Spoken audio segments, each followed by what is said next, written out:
Ya ortanda kadarlar binası binama gelip yürüyen doğru var. İblis aleyhüllâne, iblis başı iblis şeytanla başladı, zırhla başladı. Şu Adem Aleyhisselatü Vesselam'a secde etmedi. Adem Aleyhisselam'a secde etmedi. Binama kime secde etmedi ya? Hudaya secde etmedi.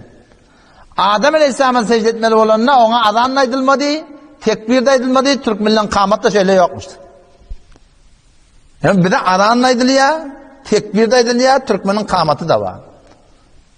Güne de 5 vakit çağırılıptı bir tarafta, iblis bir tarafta secde etmeyiptir, bir güne 5 vakit secde etmeyiptir. On çağırıp getiriliptir, adan çekilen adı yok. Uscudu li Adem deyiliptir. Ona adan çekiliptir, tekbir ediliptir, kâmat da deyiliptir. O ham şılı adam bir namaz gelip ya yine de rahatçık yürüyen doğru olsun. Hey, katı yanlış Müslüman doğru. Vallahi öyle bir adam şöyle bir namaz gitsin, set bir iman gitti. Sahabalar hiçbir adama kafir demediler diye. Havariç, Hazreti Ali ile vuruştular. Şoları Hazreti Ali kafir demedi. Kılıçlap gelip vuruşuptu Hazreti Ali. Halifeye vaktine o neyi? Şu an kafir demediler.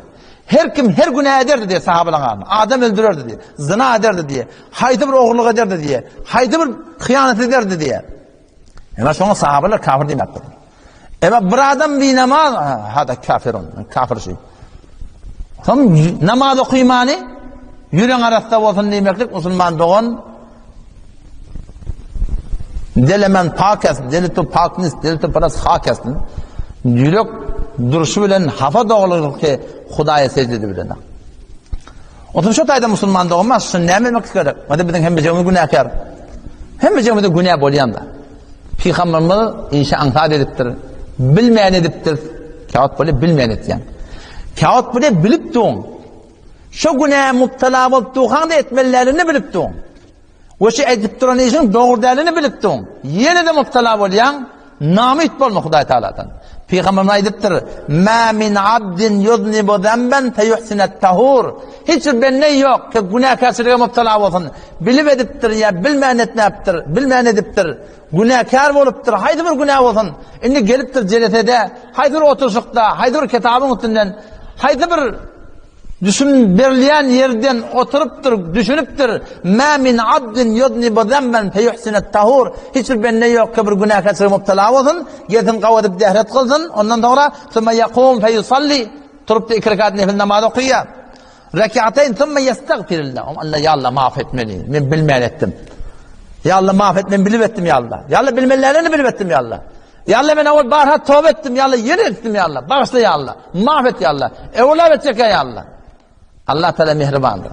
Naumit bolamanlar Hudaydan. Şu bizim muhitimiz günah kasırıya beterken çağırıyor. Benim gibi o zaman oğlanın ben bari yakam. Bundan tağından soğandan daş çevrenden hafız muhaytını günah saklamalı ya da yorulup olacak ya. Haytından günah saklamasın diye. Şeyden de dörtbesi ondan geliyor. Haytından günah saklamalı diye. Dermiyanı derya takte bendem kebeyi. Bazı guyi damen termekon hoşyar başlı. Diğer yansına bir giyirgili onda öğretmenler ediliptir daha haberdar olmalı derhal suret. Günahkar bolan yerimizde Allah Teala'nın Erhamur Rahim'ini barha da günah etsek baza her ançası baza ger gebru Yahudu butperesti baza in dergahema dergah namidiniz eğer 100 bar tövbe beşkesi baza evul hiç Allah'ın rahmetinden namit olmalı Müslümanlar. Namidi kufr, namit bolun şeytan geliyor o tamam da mene tamam bolun. Huday men başladı beldi. Başlayacak beldi.